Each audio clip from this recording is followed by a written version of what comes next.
Hey, listen to Commander Cookout Podcast, episode 61. I'm Brando. I'm here with Ryan. Today we're going to take a trip down memory lane as we continue the arc of the audience with a Darigaaz the Igniter deck. Now hit our theme song!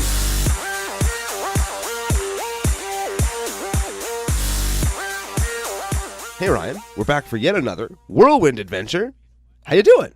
Good. What's going down? Whole bunch is going down. We've reached episode 3 of our super sweet audience arc. Is it only 3? Is it only 3? I think it's only 3. It's episode 61. Episode 61 of the show, big time. That's pretty good. That's a thing. Going for a whole year. You sound like you have a cold. That's because I do. Are you hungover? Yes, I am also hungover. I kind of am. We had a big ass barbecue. Yes, we did. How many people were over? 17? 17? 15? Wow. That's a lot. All dudes. It was our buddy Joe, friend of the show, Joe, F-U Joe, bachelor party. Yes, he's getting married in July? June? Whatever. And we'll go to that too, and we'll be more hungover after that. But... yeah, shout out to @JoJo Crew on Twitter. Ooh. Crew like KRU. He follows us, and if you guys want to follow him on Twitter, say congrats, he's getting married next month. Yeah, it's going to be a great time. We destroyed him at paintball. Oh, and Ben. Yes, and little Ben. Oh, we made him run the gauntlet, and yeah. Maybe we can convince Ben to send us that picture. We'll put it up on the Facebook page. It looks like he was molested by like an octopus, hey? Just like welts over his entire body. Like Ursula from The Little Mermaid was like, ooh, you sweet boy. Yeah, gross. I don't never do that. So that was a shout out. Before we get into the rest of the shout outs, let's do some social media coordinates. Then we'll talk about our super cool deck today. Yeah, the deck is actually cool. Yeah. Okay, go ahead. Do your thing. We are Commander Cookout Podcast on Twitter and tappedout.net. That's where you can see this list and any other list that we've talked about over the course of the show. We're commandercookout@gmail.com. That's where you can send show suggestions, love mail, hate mail. No nudes? We'll probably get a nude shot of Ben to show the welts. So that might be a nude that you're okay with. Except that it's Ben. Yeah. Continuing on. We're also Commander Cookout on iTunes, Google Play, Google Machine, YouTube, Patreon, Podomatic, where we are desperately trying to take down the scrapbooking ladies. We're maintaining our foothold in the top 10, flip-flopping back and forth, up or down a few spots at a time, but we haven't quite usurped the ninnies. No, it's a hard one. Oh. Eventually, we'll have to come up with some kind of sweet giveaway that CCO Nation really, really wants, and maybe we'll push people over to Podomatic a little bit. Ooh. It's a bit more of a pain than following us on Facebook, but it really does help us kind of expand the show. Maybe we should give away scrapbooks. What are people going to do with scrapbooks, Ryan? I don't know. People seem to like scrapbooks. My arms are flying up in the air. I don't know why they're so popular. Yeah, I'm not quite sure either, but maybe we'll figure it out. I stopped listening to the show. Yeah, you listened. Yeah, I listened to the show. Enough about ninnies. Yes, enough about them. Last place you can find us. Flipside Gaming. Flipside Gaming, where you can go and use promo code CCOFU for 10% off the entire store. I would go there. They seem to be nice dudes. We've had people say that they are their local game store. Yeah, we've had a couple of emails saying that. Good on you. CCO Nation, use Flipside Gaming, promo code CCOFU. Helps us out, helps Flipside Gaming out, helps you out because you get 10% discount. Yeah. Yay. We're all about helping. It's like the sharing circle. Speaking of helping. Helping? Shout-outs. To Connor Hermit. I want to call him Connor Hermit. I want to call him Connor Hurtnip. Hurtnip. I was going to say Hermit Druid, but you like Hurtnip. Okay. Yeah, I like Hurtnip better. Him and Ben probably in the same boat. Yeah. Except Ben's got way more nipples because he's got welts that look like okay, enough. Shout out to Jake Kitzmiller. Jake Kitzmiller? Jake Kitzmiller. It sounds like he's answering the phone. Hey, Jake, it's Miller. Sure. I wonder if he knows anyone named Jake. Well, his name is Jake. That's a likely story. We have no proof of that. We do not. Shout out to him, though. Yeah. Moving on. Shout out to Michael Bogardus Hellkite. Who's that? Patron of the show. Ooh. We're using his list today. Oh. He sent it in a little while back. He actually didn't send this one in. He sent one in that's very similar to this one. And when I went to his tapped out page from the link he sent to commandercookout@gmail.com. That's it. I saw a Darigaaz the Igniter list. And the Darigaaz list I liked a lot better than the Dromar list that he sent. And F you, Michael, it's our show. We get to pick. Yes. So we picked the Darigaaz list, and it's only using cards from Masks block to the end of Onslaught block. So it's our favorite blocks. Yes, those are all of my favorite blocks. Not Masks, because that's your favorite. Yeah. But it's got Mercadian Masks, Nemesis, Prophecy, Invasion, Plane Shift, Apocalypse, Odyssey, Torment, Judgment, Onslaught, Legions, and Scourge. When you say them in a line like that, it's like, yeah. You know what? Yeah. Yes. That's yes. Yeah. Oh, yeah. That one's good. I like that one. Oh, I remember that one. Nostalgic. That's what this episode is, right? Yes. And when I first read it and said Masks to Onslaught block, that doesn't sound like very many. But from the end of Onslaught set, there's 2 more sets after that. There's 2 blocks in there. Masks block had 3, like all the blocks had 3 sets, and there was 2 core sets in there, 3 core sets in there as 2. well. Yeah, 7th edition's one of them, I guess, and probably 6th, I think, was in there too, is it? I think he's only including cards from 7th, because I didn't see any 6th edition stuff in there, and I don't see any 8th edition stuff in there with the new border. Right. So F you, Evan. Every single card in this deck has the old border the way it should be. That's what I like to see. Yeah, for sure. Yeah. Should we get into the deck? No, we have other stuff. Talk about the giveaway first. Oh, the giveaway. We are giving away a Toe Jam and Earl deck. Who's Toe Jam and Earl? Toe Jam and Earl, they were a comedy video game on the Genesis. I had a Sega Genesis. Never played Toe Jam and Earl? Nope. It's pretty good. What about like Sonic and Tails? A little bit more mainstream. F those guys, though. They're the worst. Sonic and Knuckles? Knuckles was cool. Yes. Those games aren't very good. I don't like them. I'm like the one person I know who never liked a Sonic game. Really? Yeah, I don't like You ever see Sonic speedruns? No, because you have to go slow to win the game. That's the point.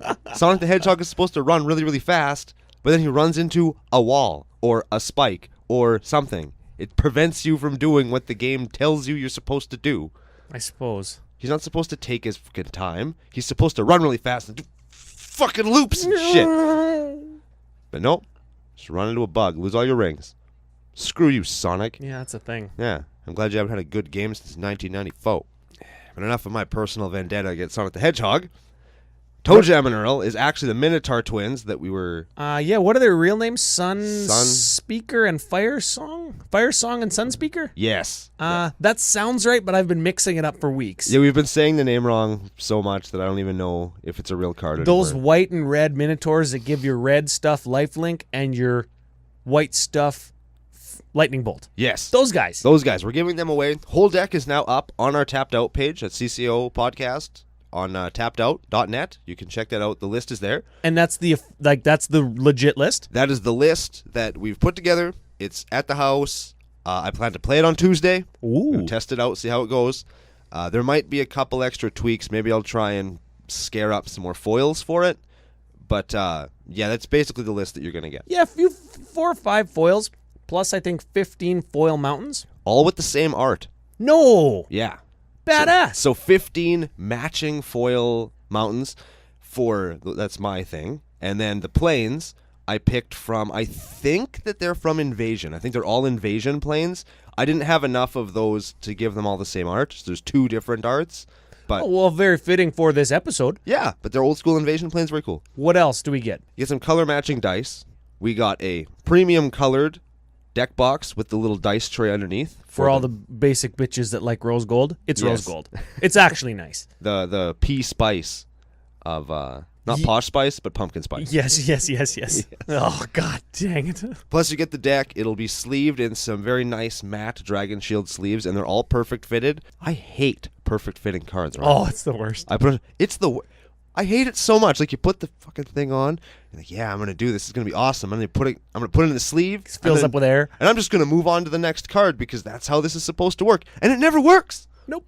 You know how long that took? You know how long it took to do Joel's Cube? I don't want to know how long it took to do no cube. So CCO Nation, specifically the person that's going to win this deck, there are a couple of cards that I did just get really frustrated with, and I just perfect fitted them upside down and then put them in the sleeve. You regular sleeved them and then you over-sleeved them kind of thing? Yes. Yeah. So the perfect fit actually provides no protection for the card, so you might want to just do it yourself. F that card. Yeah, F that card. It's probably the worst anyway. Yeah. So, like us on Facebook, share any posts for the giveaway, share the Facebook page, follow us on Twitter. You can now tag a friend in any of the contest Facebook posts for additional entries. And of course, patrons always get entries based on their patronosity level. So that gives you additional entries for the sweet contest. Value about $140, $150. About. And then... American, yeah. So then Canadian, that's like $18,000. Yeah. That's good value. It's pretty good, right? Where else are you going to get value like that? Also, just throwing it out there, I think that you should be able to get extra entries if you follow us on Podomatic. Oh, yes. Yeah, there we go. And unfollow the ninnies if you follow them. Yes. So if you're a scrapbooker who also listens to us, you get points for jump and ship. Very much so. Yeah, I like jump and ship. And all of this will be yours either at the culmination of Arc of Audience, the week before GP Vegas, or personally we'll hand it to you in GP Vegas if you're the winner and if you're there. Yeah, it'll be fun. Be a great time. Okay. All right, now should we talk about the deck? I think so. Okay. Darigaaz, let's give him a read. Darigaaz, the Igniter, is a 6/6 flyer for 3 black, red, green. Whenever Darigaaz the Igniter deals combat damage to a player, you may pay 2 and red. If you do, choose a color. That player reveals their hand, and for every card of the color that you pick, they take that much damage. Okay, so 6/6 Flying Dragon. Yep. I've seen worse commanders. We sure have. Wait, have we? I hit you, I pay red 2, and I choose black. You're playing a black-red list. Right. I choose black, you reveal your hand. If I have 3 black cards, I take 3. And I choose before I see your hand. Yes. And I don't think you can respond to it once I choose black. You can't do anything. Yeah, once I know the color, I can't play all of my black cards real quick. Correct. Yeah, so it works good. I think that she was chosen because she was the only Jund colored general in this set of cards. Yeah, what a day, hey, where it's like, oh, I have 4 years worth of sets and I get 1 commander of my color. Yeah, the worst. Wow. You know what else didn't exist in this day and age? God dang planeswalkers. I hate them. I hate them too, actually, yeah. I don't hate them, but No, F those guys. I do, and you know why I hate them? Because Jace? No, it's not just because of Jace. It's not because of any one particular planeswalker. It's not because they're all expensive. It's not because people have this huge hard-on for them. Well, It's Tybalt's because... not expensive. F that guy, though. Yeah. Someday he's going to rocket up there like Bazaar Baghdad. There's going to be a deck that blows Tybalt wide open, and I'm going to be sitting pretty because I'm the only person that kept mine. You're the only one that didn't get cold and started on fire for heat. Yes. But the reason I don't like Planeswalkers is because I used to be the Planeswalker. Ah. Back when these cards were being printed, I was the Planeswalker. Then in the story, there was the mending and the thing, and the planeswalkers lost a bunch of power, so we're better than them now, and they're kind of just like our little flunkies. It's like Jace is a little bitch. Yeah. I don't know. It's not as much... It's not epic feeling to me. Or not as epic feeling. Yeah, not as epic compared to how you used to feel. Maybe it's just because we're older now. Maybe. I should feel more epic now that I'm older, though. I don't think it works Really? like that. No, you have to like get a job and pay bills, and you have to like do stuff, you know? So people have to listen to me when I talk now. Well, they could listen to the ninnies. That's what they're doing. Dang, God dang. I keep bringing it up. They picking a scab off a wound. So, Darigaaz, you choose. He's 3 colors. She's 3 colors. 6/6 flyer. I don't think that's how we're winning because there's some cool synergies in the deck. Maybe we should look at the creatures. Let's take a look at some creatures here. We're going to spend a little bit more time on maybe single card discussion today because we're not actually going to change anything in the deck. We're not going to make any suggestions for the deck because most of what this deck really wants to go off and be a combo deck or an aggro deck is outside of masks to onslaught block. So we're going to leave this as is. And there's lots of better thans that you could play in this deck. There's lots of them. Yeah. But I really appreciate like the constraints that was put on this deck just because they wanted to, right? Yeah, Michael Bogardus Hellkite says this is from the time period where he first got into Magic and it's nostalgic and it's his favorite time period in Magic history in terms of cards, design, set, all of the things that that you can appreciate the game for. This is kind of his bread and butter, kind of like ours. Yeah, and if you haven't been playing for a long time, another reason why we're going to spend some time on these cards, you probably never saw them before, because there are things that are just better. So, or you saw them with different arts and new borders and blah blah blah, or the same card, the same effect but a different card. Yes. So let's talk about some creatures. Okay, we've got 34 plus Darigaaz in the deck. That's lots. Creature deck. I think every one of them, even at this point in Magic, had an ability stapled onto it. Yeah, there aren't very many vanilla beaters in this one, which is cool. Creature number 1 is Anger. 2/2 for 4/4. When he's in your graveyard and you have a mountain, all your creatures have haste. Very cool. And he's only a 2/2. You have your own ways to kill him if you need that, but there's also sacrifice engines in the deck. Yes. That's typically you play Anger to put Anger in your graveyard. Yeah, and you chump block with them, or if you're feeling like if there's maybe like a group hug or somebody that you've got a little bit of an alliance with, he'll attack you specifically so you can block. Yes. And Anger's got haste, so you can drop him and immediately attack with him, and he might just run into a big dumb idiot and die. Yeah, and sometimes he'll get in there for 2, because sometimes they won't block him because they don't want him in your graveyard. Lots of times they won't block. We also have his big brother. We'll just skip ahead a little bit. We have his big brother, Brawn. He's the exact same card. He's a 3/3 for 4, but he's green, and it's trample. I don't know if Brawn needs to be in this deck, because there's not really any huge beaters, but he's pretty cool. He's like an elephant. I think he's a EDH staple. Definitely. Might as well round out those guys too. They also have their if Anger's the little brother and Brawn is the big brother, then Genesis is like the third cousin that shows up, and he's really cool, and he always drinks too much at the family reunion. Yes. Genesis is a 4/4 for 5. One of those is green. At the beginning of your upkeep, if Genesis is in your graveyard, you may pay green 2. If you do, return target creature card from your graveyard to your hand. So he's kind of like a recursion engine. Yes. And there's definitely a whole bunch of that in the deck that you're going to see. I guess the graveyard. It mattered back in the day. Yeah. Well, some of these older creatures, you'll find they're just not as efficient as today. So recursion's really important, so you can just, at least you get their effect over and over again, because without stuff like Genesis, what are you going to do? Yeah, you know what? We're definitely going to see a really good one here in a second. But let's talk about Avatar of Woe. Black 6 for a 6/5. If there's 10 creatures in all graveyards, it costs 6 less. So black for a 6/5 most of the time in Commander. That's like reverse City's Blessing. Yeah. I like it. And you tap her to kill a thing, can't be regenerated. And she got fear. And cool art, RK Post. You know what? RK Post, I follow him on Twitter. Strangely still relevant. He just did an art for a card in Battle Bond. Really? Very much so. Which one? Some kind angel. I think it was actually a reprint. Oh. And she's got like a mask or something on that I thought made her look like she had a beard. That's fine. Sexy angel with a big beard. Bearded ladies. They're a thing. I suppose. You see them sometimes at the beach. Hashtag Saskatoon. Collar of the Claw. Collar of the Claw is a combo card, and nobody will ever convince me that he is not a combo card. We looked for the combo in the deck, but we found some really strong, good, recurable synergies, but nothing that goes legit infinite. Yeah, but typically what you do with Collar of the Claw is you have a loop where you can put a dude into the graveyard over and over and over again, say a Gravecrawler. Yep. You sacrifice to a Phyrexian Altar, and then just keep playing him over and over again. Then you drop your Collar of the Claw, because when he comes into play at instant speed, he has flash, you get a 2/2 bear for each creature that ate shit this turn.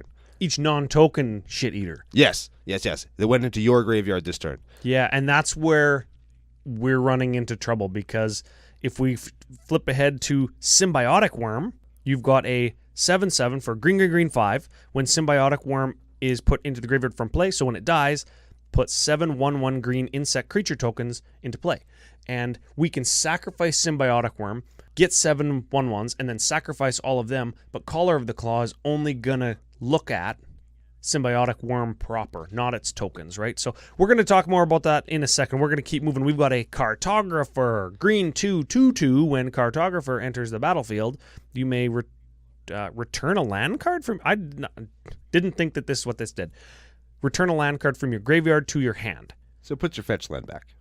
Yes. You got Onslaught. Or your sacrifice land to Dust Bowl. Yes, there's also a Dust Bowl. Dust Bowl Love from Dust Bowl. Masks Block and original fetch lands from Onslaught. Yeah. My very first booster box was an Onslaught box. I got 3 fetch lands. Wow. Yay! Next up, Chainer Dementia Master. Now, we figured Chainer Dementia Master was totally going to be the guy that was going to combo with Collar of the Claw, and he still might be, so I'll give him a read real quick. He is a 3/3 for black, 3. All nightmares get +1/+1. He has an ability, black, pay 3 life. Put target creature card from any graveyard into play under your control. That creature is black and is a nightmare in addition to its other types. When he dies, remove all nightmares from the game. So you use Chainer to get your guys back that you sacrificed to A, reuse their enter the battlefield effect, B, to sacrifice them again to anything that has recurable, like just sacrifice a creature for the cost. At the cost of black, 3 life. But you're going to see future cards in the list are going to make that almost 100% not matter. Yes. Okay, moving on. How about Dakmor Lancer? Dakmor Lancer, black, 4? It's a real piece of shit here. When Dakmor Lancer enters the battlefield, destroy target non-black creature. So that could be, what is it, Snarling Chupacabra or whatever it is? Yeah, it could be Big Game Hunter. It could be Fiend Hunter. It could be... Yeah. There's all sorts of things that could be. Dust a guy when your creature enters the battlefield. That effect exists on many a creature, including also in the deck, Faceless Butcher. Black 2 for a 2/3 when Faceless Butcher enters the battlefield. Remove target creature from the game. So exile a creature, and also when Faceless Butcher leaves the battlefield, return that creature. So it's like O-Ring. It's like a black O-Ring. But of note, you can sacrifice it when the exile ability is on the stack. The leave ability to bring it back will Never happen. never happen then. Yeah. So the O-Ring trick works in this deck with black Faceless Butcher. That's pretty fun. Moving right along, we have an MVP that we've used before. Might have seen her if you've been listening to the show for a while. Dawn Strider from Masks Block. He's a 1/1 for green 1. She's a Spell Shaper. We'll get into Spell Shapers a little bit later on, what they are. Green, tap, discard a card from your hand, Fog. So yeah, we used her in original Turbo Traxa, our Turbo Fog Atraxa deck as part of Project Atraxa. that is coming to a head in GP Vegas. Yes. FU, everybody. Yeah. Moving right along, we have a Doomed Necromancer. Black, tap, sack Doom Necromancer, return a creature from your graveyard to the battlefield. Boom, right into play. That's not what the card says, Ryan. Sacrifice Doom Necromancer, return a creature card from your graveyard. Oh yeah, to play. Yeah. Yes. Okay, we're going back in time to when cards were worded properly, so let's just read them right. Okay, I like it. Yeah. And he's a 2/2 for black 2. And seems great to get your Symbiotic Worm back. Ooh, here's an old classic. I remember this guy. Flame Tongue Kavu. Ooh, cube staple, right? Yes. This has been reprinted actually in an EDH product because this card's good. Red 3 for a 4/2. When he enters the battlefield, when he comes into play, There you go. it deals 4 damage to target creature. Notably just a creature, but it does usually kill something. 4 is a fairly solid amount of damage. It can kill most things. And he beats for 4, and he dies to lots of stuff, and you can recur him with this deck. Yes. So that's cool. And then he dusts somebody else when he comes into play. Speaking of people who get dusted, we got a Gravedigger. He's going to throw dust on you. Yes. He's going to throw dust off of you because he is a 2/2 for black 3. When he comes into play, you return a creature from your graveyard to your hand. It's pretty good. So And you can play him again. You can play him again. Yeah, you could get your Faceless Butcher back. Yeah. Okay. Or your Flame Tongue Kabu. That's probably better. I don't know if it's not or whatever. Havoc Demon. Ooh, Havoc Demon's cool. He's a 5/5 for black 5 with flying. When Havoc Demon is put into a graveyard from play, all creatures get -5/-5. So put him in front of one of your sacrifice engines and kill everything. Yes. Excellent. And then you can bring him back with Gravedigger, play him again, sack him again, and you get everybody -10/-10. Kill all the Kozileks. Exactly. It kills all the rest of that irritating crap. Next up, we have Krozen Restorer. Green 2 for a 1/2. Tap, untap target land. And if you have Threshold, which is 7 or more cards in your graveyard, debuted in Odyssey block, untap 3 lands. Nice. Yeah, not 2, 3. 3.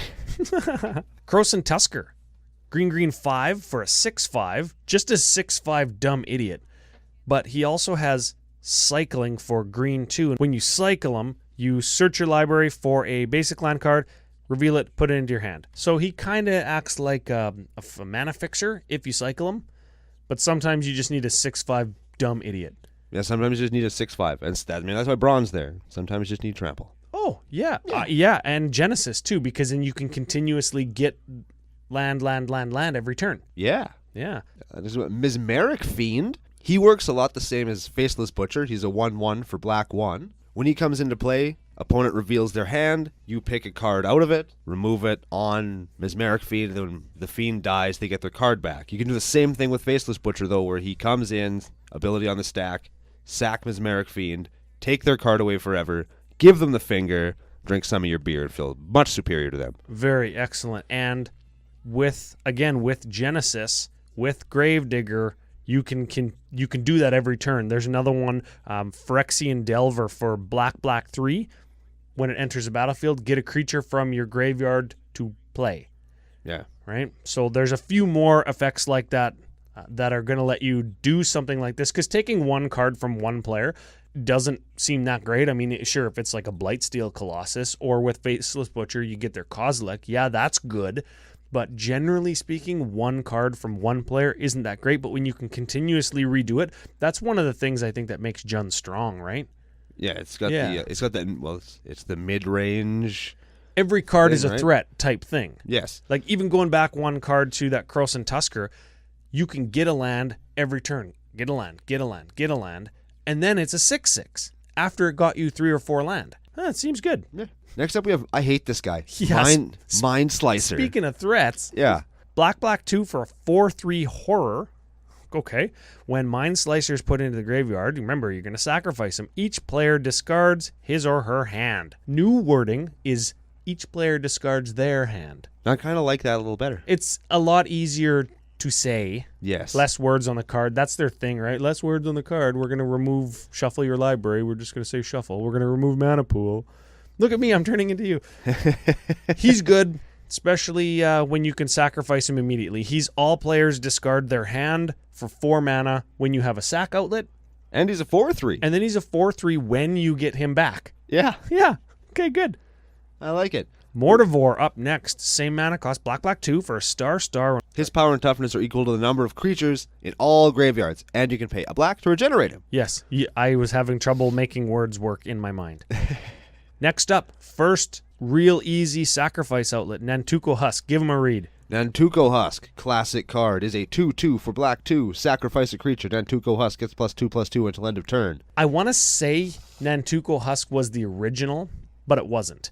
Phyrexian Ghoul was the original Nantuko Husk, which has now morphed into a vampire ability. There's a vampire that exists for black 2, and it's a 2/2, and it says sacrifice creature. This vampire gets +2/+2 until end of turn. I like Nantuko Husk better because it's from Onslaught block. I think I might need a Nantuko Husk. He's a zombie, hey? Yeah. I have a Phyrexian Ghoul in my zombie deck, and it's got a new border. It's a new border foil from Modern Masters 25, whatever it was called. Oh, I think I might need a Nantuko Husk because he's still a zombie. Nantuko Husk is sweet. Yeah. He's classic. I like that creature. one. And super great with that Symbiotic Worm, right? Sack your Symbiotic Worm to give him +2/+2, then sack all 7 of the tokens it makes for an additional +14. Yeah, so you give him +16/+16, beat in for 18 with Trample and Haste. That's pretty good. Yeah, I like it. Oh. Next up, we have another Spell Shaper. Spell Shaper means you can take a card in your hand and discard it to a Spell Shaper, and they will give you another effect for it. Yeah, and the other effect is usually a spell that we know. In this case, Notorious Assassin is black 2, tap, discard card, destroy target non-black creature, it can't be regenerated. So that is... Terror. It's basically yeah, terror. it's basically, we're going to call it terror. Sure, you have to pay 3 mana and discard a card instead of paying 2 mana to cast your terror, but it's going to turn something that you don't want late game into something that you probably do want. You also just killed a Emrakul with a forest. Yay! And that feels pretty good. Yep. Next up, we have Penumbra Worm. Yes. He is a 6/6 for green 5 with trample. When he is put into the graveyard from play, put a 6/6 black worm creature token with trample into play. Yeah, seems good if you can cast him, sack him, get your 6/6, get him back from your graveyard, sack him again, get your 6/6. And then get him back again. And then probably get him back again. Yeah, I like it. It's a good one. Next up, Ravenous Bailiff. Green 2 for a 4/4, sack a beast, you gain 4 life. So this can combo with, this can kind of combo, what we've found out, with Chainer Dimension Master, because you can sacrifice this to itself. It's a beast, and you can gain 4 life. So you sack this to itself to gain 4 life. You pay black, 3 life to get it back. So you've netted 1 life, but you've spent black. So how do you get that black? Well, you sacrifice your Symbiotic Worm again to Phyrexian Altar, because it's going to get you 7 blacks. 8 blacks, that's right. And then you just use the black again from Chainer to get your Symbiotic Worm back, right? So you've lost a little bit of life on the exchange, but you've gained 2 mana. And you got 40 life, so realistically, you're losing 2 life per exchange. You could do this 18 times. Or you could make that, you could go until you're pretty close to being dead, but you'll have a whole buttload of black mana, and then you can just leave the Symbiotic Worm out and use the mana that's in your pool to bring back the Ravenous Bailiff a whole bunch of times to get your life total back up, and then drop your Collar with a Claw to get a bunch of bears. Oh, that's how it works. Yeah. That's it. We got it. Figured it out, see? Yeah. We're smart guys. And you sacrifice your anger, and then they all have haste. Yeah. One of those could also be a Nantuko Husk to beat in, like we talked about as well. Yes. Okay. This deck is a degenerate piece of shit because of Collar of the Claw and Chainer. There you go. As if we didn't know Chainer was broken already. We knew that, right? We did know that, yes. Okay. Yes. Moving on. Speaking of degenerate pieces of crap, next time we have a Seedborn Muse. Yeah. It's good friend Prophet of Krufix is actually banned for being too good. And with Spell Shapers, this card is like crazy good. Yes. So green 3 for a 2/4, untap all permanents you control during each other player's turn. So every turn you get to untap. Seems really good with the next card, Spell Shaper, Silverglade Pathfinder. Discard a card from your hand, search your library for a basic land, and put it into play. So it rampant growth. It turns any card in your hand into a rampant growth. What if it was a Symbiotic Worm? You discard your Symbiotic Worm, get your land, untap it next turn, like on your turn, with your Seedborn Muse, and then Chainer your stupid Symbiotic back into play with the land you just got from your Silverglade Pathfinder. Every turn. It's pretty good. That sounds like lots of 1/1s before it's my turn again. Yes. Next up, this is a good one. I don't think this guy gets the love that he deserves sometimes. Spirit Monger. Spirit Monger is a 6/6 for 5. And I like that. You don't get that very often, so he probably doesn't have any relevant abilities. But he does. Not in this day and age. Whenever Spirit Monger deals damage to a creature, you put a +1/+1 counter on Spirit Monger. And he has Regenerate for a black, and he has Change colors for green. I don't know what the hell that's all about. It was relevant in Invasion Block because there was I'm going to call it a mega cycle. Like it spanned 2 sets or 3 sets that had protection from colors, and they didn't want to make their super awesome, efficient, pushed rare just bend over to a cycle of common 2/2s. That's why that has change color. Makes sense. The more you know. Following Spirit Monger, we have Spore Frog. Sacrifice, draw a card for a 1/1. He's shaking his head. He fogs when you sack him, Ryan. What did I say? Draw a card. Sacrifice him, fog. 1/1 for 1. Next up, buddy that just got a functionally way better reprint, Squee Goblin and Naboob. Yeah, he used to be in Masks block a 1/1 Goblin Legend for red 2. At the beginning of your upkeep, if Squee Goblin Naboob, as you say, is in your graveyard, you may return him to your hand. Yeah. So you can cast him again, but you can sacrifice him every turn. Yes, you can. To do something, either Nantuko Husk or get a mana or whatever. Squeeze good. Next up, we have another. Is he a spell shaper? He is not. He is a stronghold assassin, and he is a 2/1 for black, black 1. Tap, sack a bro, destroy target non-black bro. Yeah, so a one-time sack outlet, but a sack outlet to start the chain, get something in your graveyard, or sacrifice Squee, now that we've talked about Squee, just to kill something every turn. Yeah. It's fine. It's handy. We talked about Symbiotic Worm. Ooh, how about Sabo Tavok? Oh, yeah. Badass art. Yes. Badass bitch. She was the right-hand general to Yawgmoth in the invasion. Red, black, 5 for 7/4. First strike. Protection from legends. It's been errata to protection from legendary creatures, so planeswalkers can still target her. Black, black, tap. Destroy target legend. It can't be regenerated. Also errata to legendary creature. Of course. They should re-errata it to historic things, and then she would have protection from artifacts, too. Oh, and she'd be able to destroy them. Yes. Which is more important. Very cool. You know what? I like the word re-rata. They should re-rata that. Yeah. I like that, too, actually. I'm such a loser. Next up, we have Vollrath the Fallen. Yeah, Vollrath was the leader of Wrath for a while before Krovax. I don't remember. Lore guys, help me out. I should know this, but I don't know I this. feel like Krovax was Vollrath's like henchman or whatever, and then Krovax used to be good, and then he went bad, and he became the Evankar of Wrath. He was like the ruler of all of the plane of Wrath, just immediately before it got overlaid onto Dominaria during the invasion. Yeah. Epic. Yes. Magic stories used to be epic.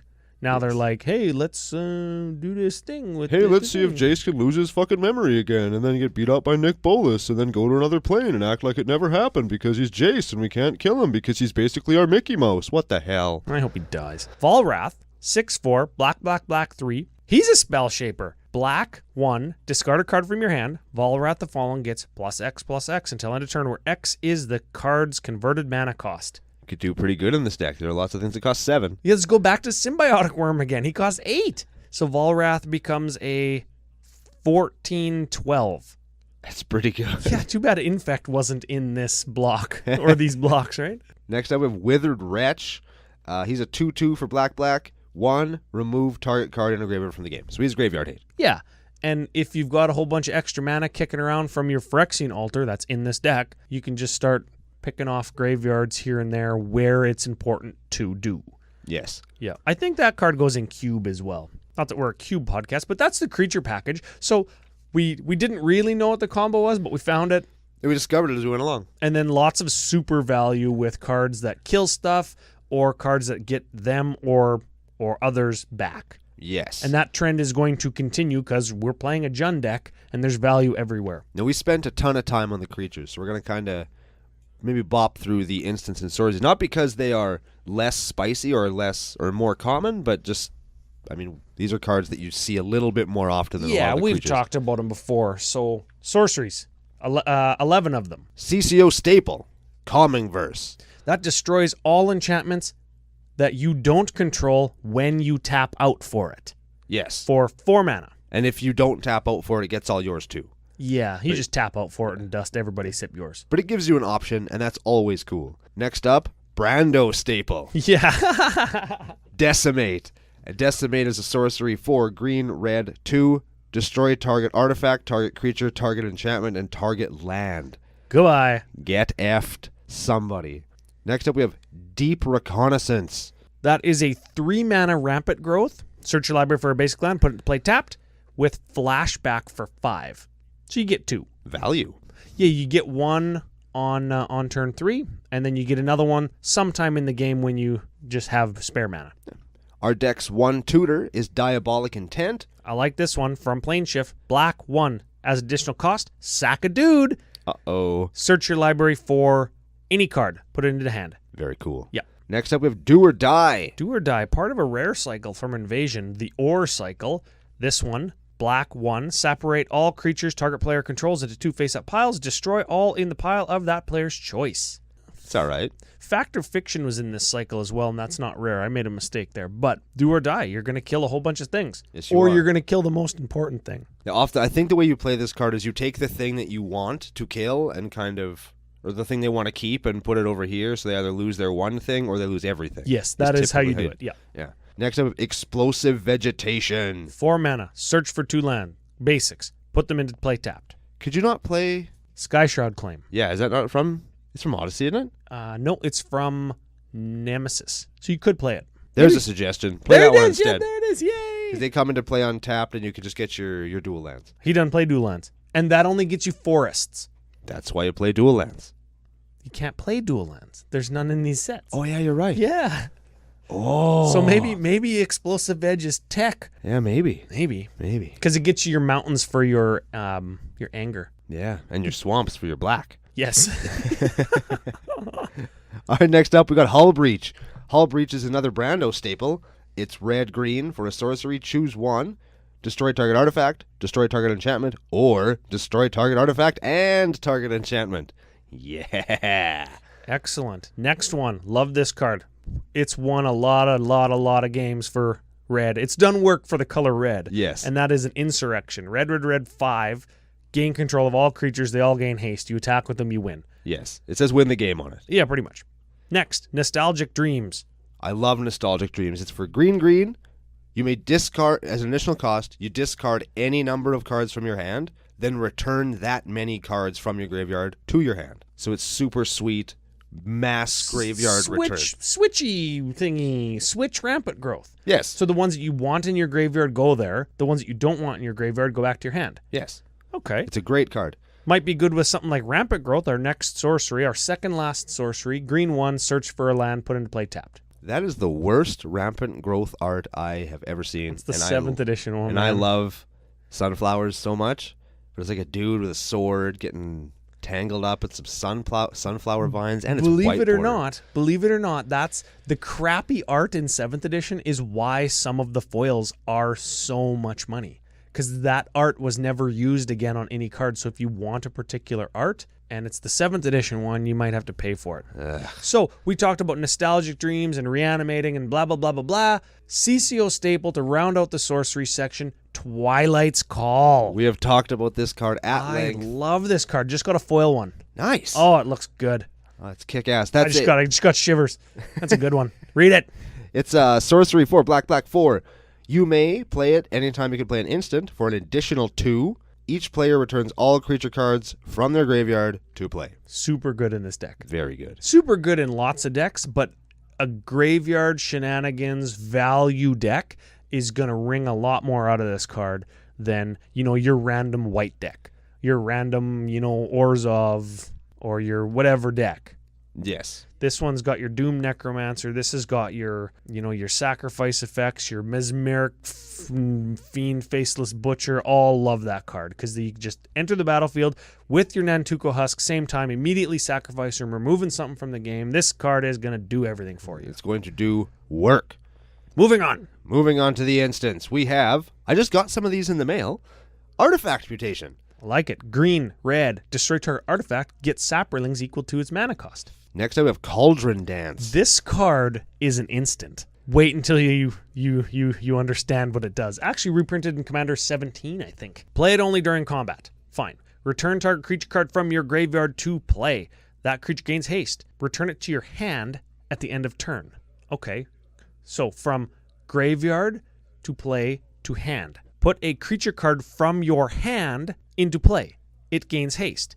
Put it in your graveyard at end of turn. It's the opposite, from hand to play to graveyard. So you're switching something with a step in between where they're on the battlefield and can attack. Yeah. Awesome. And there is a point in there because you get main phase 2, like post-combat, with that creature still in play that you can do stuff. You can sacrifice it. Yeah. Yeah, I love me some Cauldron Dance. Costs 6, like black, red, 4, but... That's a hell of a combat trick. Cool card. Very cool card. Next up, we have my favorite iteration of Harrow. Harrow is an instant for green 2, sack a land, find 2 land, put them into play. Awesome. Super good card. Naturalize. Do it quick. Destroy target artifact or enchantment. Terminate. Do it quick. Kill a thing. Ooh, that was even quicker than Naturalize. Final one. Reaping the Graves. Black. 2. Instant. Return target creature card from your graveyard to your hand. Storm. Ooh. Yeah. When you play this, spell, copy it for each spell played before it this turn. You may choose new targets for the copies. That's what the reminder text on Storm, as written in Scourge in 2001, read. Neat. 2003, sorry. There's also a moments piece in there. It's a fog with flashback for green 2. Want to do some enchantments? Okay, first up. Now this is, given what we've talked about, just keeping in mind all the cards we've talked about, all the graveyard shenanigans, going into the graveyard, coming out of the graveyard. Chainer, you need a lot of black. You need lots of black from Chainer. This could be how you do it. Maybe you could get it all from the black market. Yes. Black, market, 3. Whenever a creature dies, put a charge counter on it. At the beginning of your pre-combat main phase, so main phase 1, get a black for each charge counter on it. So badass. So badass if you're driving that card. If you're driving it with like 5 or 6 or 8 with Symbiotic Worm sacrifices the turn that it comes out, next turn you're getting 8 mana for free. Yeah, super sweet. Next one, Dawn of the Dead. Black 2. At the beginning of your upkeep, pay a life or lose a life. At the beginning of your upkeep, you get a creature from your graveyard to play. And then exile it at the end of turn. So it does exile instead of putting it back into the graveyard. I don't like that. It's a little bit of a non-bow, but it is a free recursion spell. I think you could probably do better in this deck. And the thing about it is at the end of turn. So if you sacrifice it, it goes back to your graveyard. Ooh. So it doesn't have that clause if it would leave the battlefield, exile it instead. Okay, I like it again. Yeah, it's good. Yep. Next up, we have Oversold Cemetery. This is like Genesis Light. Black 1 for an enchantment. At the beginning of your upkeep, if you have 4 or more creature cards in your graveyard, you may return target creature card from your graveyard to your hand. That's another recursion spell, right? I love the flavor of it. It's an Oversold Cemetery. It's too full, so you got to get stuff back. I dig You that. got to take stuff out of there. Next up, we got Pernicious Deed. Oh, this is a badass card. Oh, man. So, I don't know. It's lost a little bit of its flair of late because there's better removal spells, but Black-Green 1 enchantment, you pay X and sack it. Destroy each artifact, creature, and enchantment with converted mana cost X or less.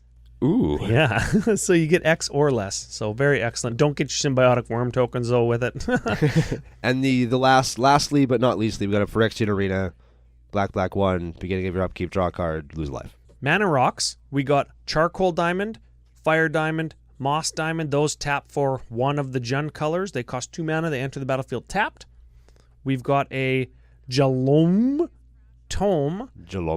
That was in Scrap Atraxa, also part of Project Atraxa. 3 mana for an artifact, pay 2, tap it, draw a card, then discard a card. So the important part, of course, is drawing a card, but also in this deck, putting it in the yard. Yep.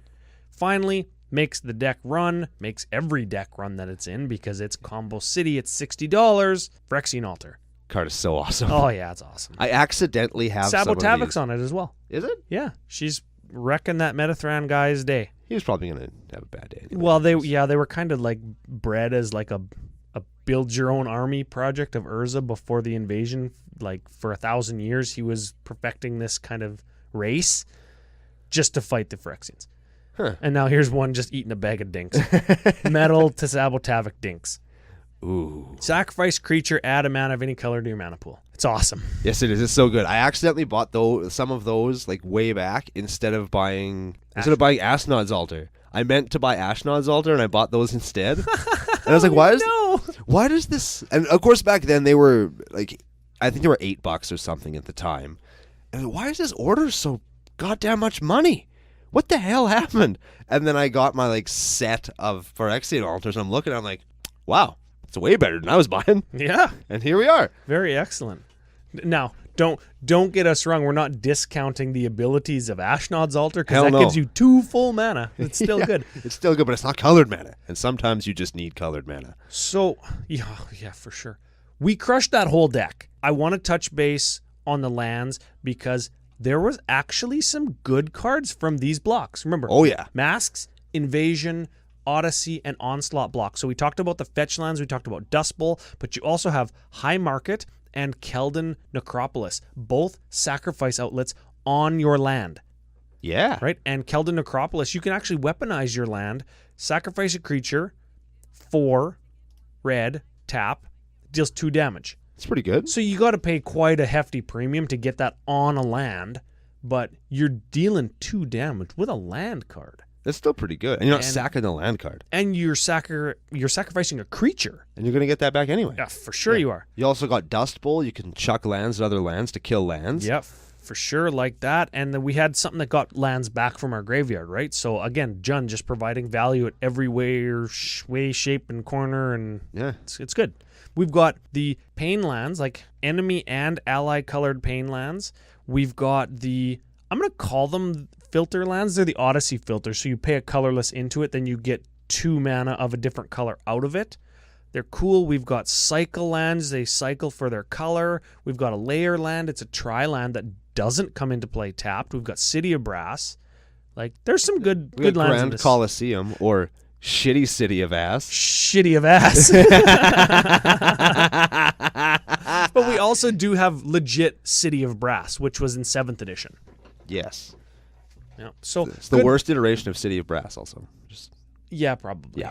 Unless you get a foil one that's like $7 trillion. Yes. Good mana base because you've got lots of you've got filters, you've got pain lands, you've got tainted lands as well that they give you a different color and a black if you also control a swamp. Those are good. But the key to this mana base, you've got City of Brass, Grand Coliseum, and fetch lands. So you're doing good. Want to talk some strengths and weaknesses? For sure. Strength of the deck. If you can't tell, we like this deck. We like these cards in particular. It's fun. It's nostalgic, right? So that just makes it feel like a Commander deck right off the bat. Yeah, I like busting out. I just like playing these cards. Like I just like playing with these cards. It's like when you go through all your old stuff from when you were a kid, and you pull out like that robot that you used to play with when you're 10. Oh, you know what? It's like, so sweet. We talked about that in Arc of Internet, in No Internet List.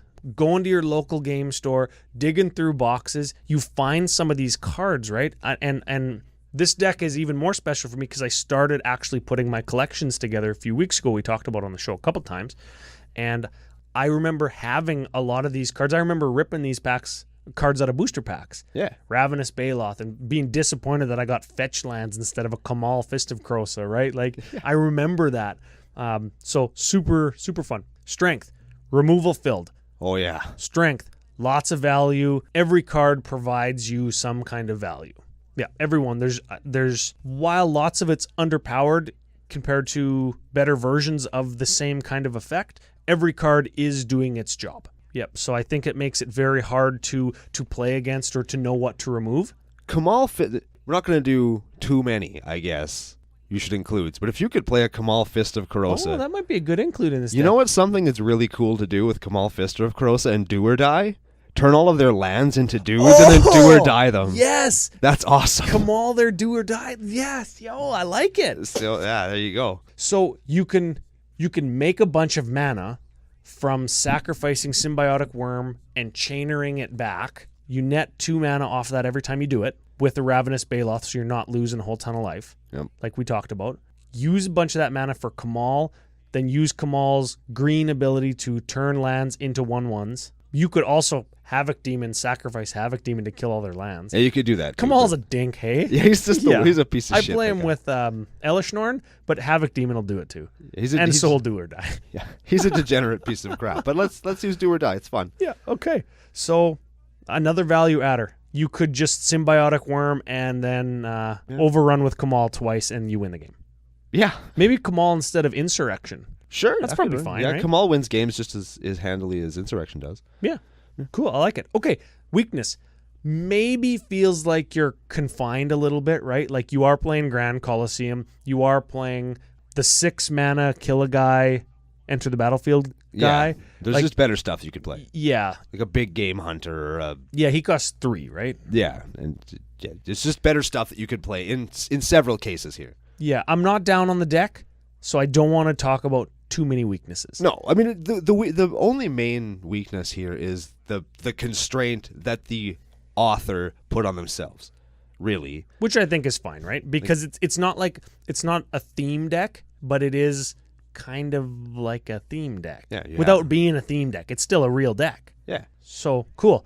Milk list? How about before that we do card of the week. This week, Havoc Demon. We touched on him a couple times. I think It is, I'm not going to say criminally underplayed because it's not that good. Because No. it has to die. But it's a 5/5 flyer for black 5. When it dies, everything gets -5/-5. It's going to get like all of your own stuff. You care less, but it's the kind of thing that somebody might not block or might not remove until they can exile it because they don't want their stuff to die. It's a great rattlesnake card. It's very good. Yeah, And, it's a rattlesnake that's just going to do 5 damage every turn. yeah, and 5 damage over to 5 equals 10 equals 15 equals 20. And I mean, eventually they're going to kill it to kill all of their and your stuff. It's a thing. And you're going to formulate your game plan around attacking with that, and they're not. So when you sandbag a couple creatures and then drop a Havoc Demon after you've ramped a little bit instead of played creatures early game, boom. Yeah, it's pretty good. And it costs 42 cents or 18 Canadian dollars. I like it. Rare card. from Legions. Yes. Yeah. All right, let's do this milk list. Okay, the milk list, as per edhrec.com, is a list of cards in each color combination from 0 to the highest converted mana cost in any deck. This is the most common cards at any converted mana cost slot. So, Jund, black, green, red, 0-drop, Mana Crypt. Nope. This is going to be fast because I don't know if there are any cards in the milk list from this set of blocks. Okay. Sol Ring, Nope. Secure Tribe Elder, Nope. Eternal Witness, Nope. Purphoros, Nope. Dictate of Erebos, Nope. Deathbringer Thoktar, Nope. Avenger of Zendikar, Nope. Crater Hoof Behemoth, Nope. Blasphemous Act, Nope. Kozilek, Nope. Ulamog. Nope. I want to say it, but It That Betrays. No. Emrakul 2, Nope. Emrakul 1. Nope. No milk list. 0 milk list matches. Michael Begarden Hellkite.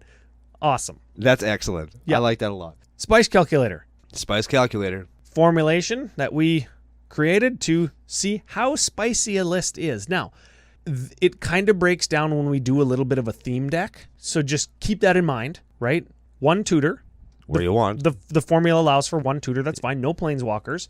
56 Darigaaz decks on edhrec.com. Like we had mentioned earlier, she's not real strong, and she's been picked by necessity. You could definitely run this deck more efficiently with probably any other. You could pick like a legit Jund commander and get... You could do Kresh. You could do Shattergang. I like You could Shattergang Brothers because you're... do- sacking dudes all day anyway. Yeah, exactly, right? It's a sacrifice effect on your commander. Yeah, and then you're playing a Goblin, which is fun. Yeah. Darigaaz, Dragon, 13th most popular Jund commander. Not very good. It's fine. I don't think that has any bearing on how much it is. Other Darigaaz, I think, might pass her. Like Darigaaz from Dominaria. Yeah, I think so. Give her some time. She'll climb her way up. 20 decks already. I mean, whatever. Average converted mana cost of the deck, 3.84. A little bit high. Critical turn, I think you need to be able to cast Symbiotic Worm for this deck to really go off, right? I said critical turn of 6, so it's not breaking any land speed records. You're not going to win out of nowhere real quick with this deck. I think that you play this deck as a control deck because there's so much removal in it. Yep. And so much recursion in it, so you kind of don't care if there's big wrath. So I think you might want this deck in a big game. Yeah. 5 players, 6 players maybe. Maybe. You could get away playing it in a 4, but you're kind of, that's... You got to play the political game at that point You because gotta play smart. You don't want your little things to die unless it's on your terms, right? Like you don't want to just have your Flame Tongue Kavu die. You want to get some damage in with it. You want to kill something with it. Then eventually you want to sacrifice it as part of winning with maybe a Nantuko Husk or what have you. Correct. Right? So uniqueness rating. This is cards in this list that are unique or different than the stock list on edhrec.com. I got a good feeling about this. I'm blocking the number. Take a guess. How many different cards in the list? 53. 55. Wow! Whoa! Yeah.